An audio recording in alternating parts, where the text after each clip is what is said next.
Just get the big picture. Yeah. Okay.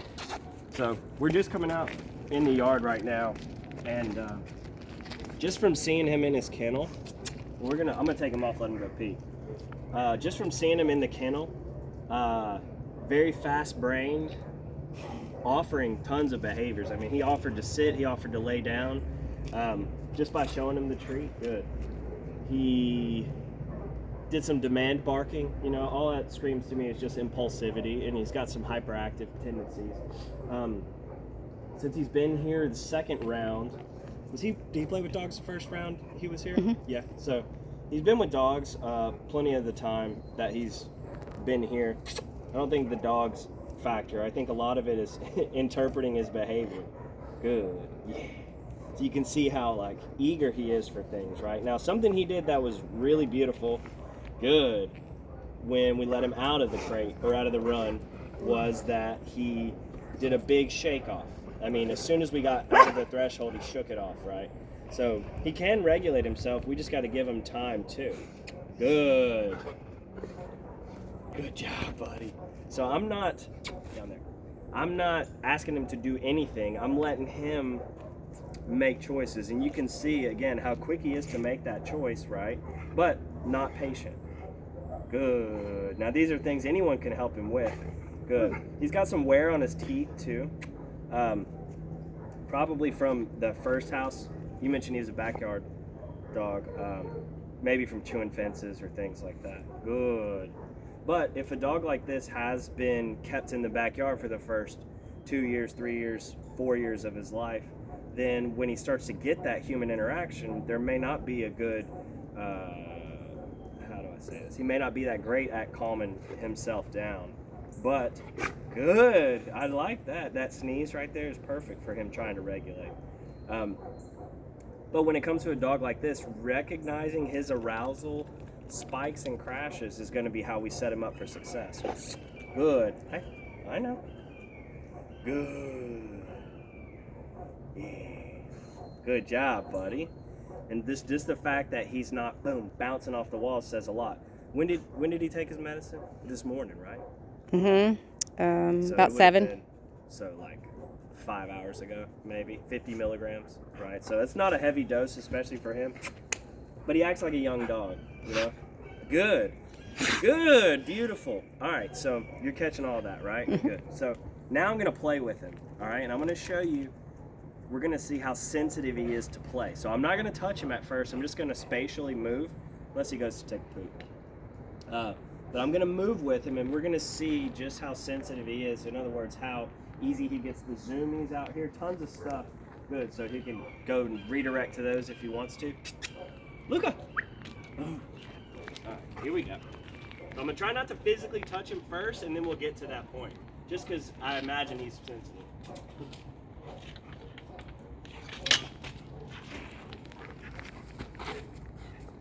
Humping. I mean, without even touching him, right? So this says a lot with how sensitive he is, okay? He's not trying to dominate me. This is just how keyed up he gets without even physical contact. Now, imagine physical contact, how much that would probably build him up. Good. Good. I know, it's a lot. It's a lot. So when you have a dog like this, you can't just like full on play with him like you would a puppy right out of the box. You know, even I wouldn't do it with a puppy, but either way, seeing how, I want you to see if you can get his mouth. See his mouth. When he sees something, he's with his jaw, right? But if you imagine playing with him physically like you would any other dog you just got, he's gonna get way too keyed up too easily. So when you play with a dog like him, you have to, in other words, I like to say play red light, green light with a dog like him. So you can turn it on for a second or for a moderate amount.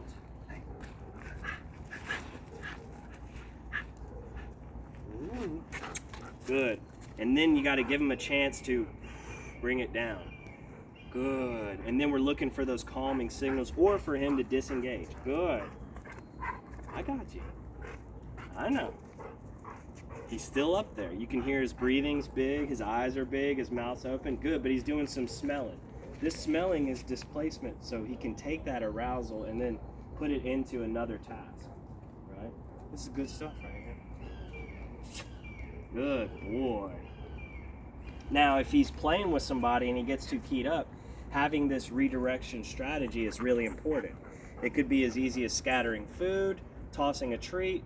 I think in the email it mentioned even going from outside to inside and back inside. Just the change of environments can help with their regulation and their attention span. So in other words, going from place to place can introduce a new idea to where he might come off of that play mode into exploring mode or just something else. He might go poop or something.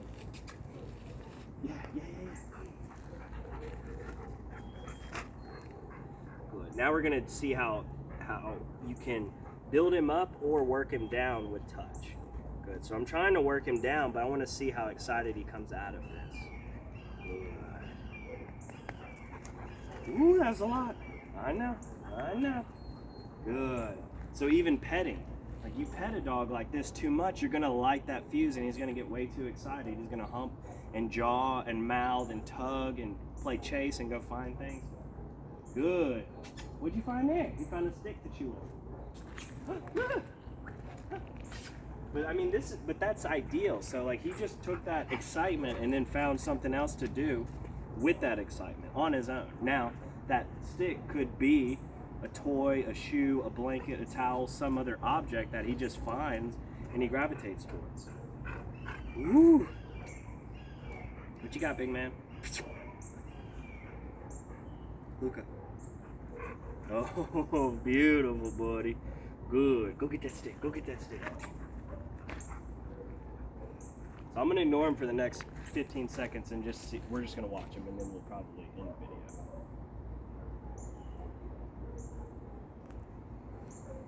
But you add kids, you add dogs, you add overexcited people, and you should predict that he's going to get excited easily.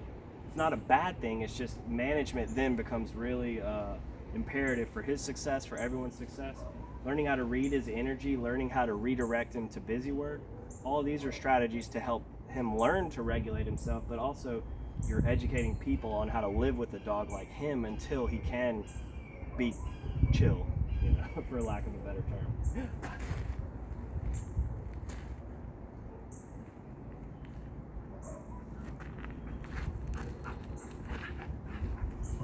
Ooh, that's good. That's a good man. That's a good man. Ooh, that's a good man. That's it.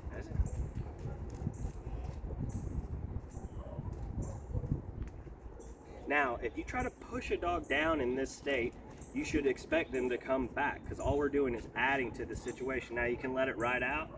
You can give them something else to focus on. Good. But if they keep coming back to that, or tugging or mouthing, that's when we're going to give them a break with some form of busy work. Kongs don't have to be frozen at first, but something that takes time and energy and focus to do. Good.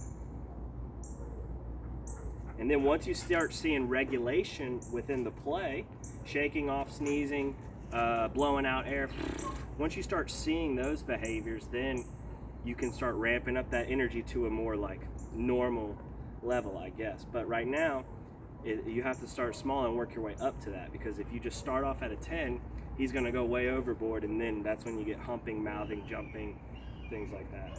Good. I know, buddy. It's hard. Alright, so I'm going to put some on here, and then we'll let him kind of wander for a little bit. Okay, so we'll run about 10 more seconds, and then we'll cut the video.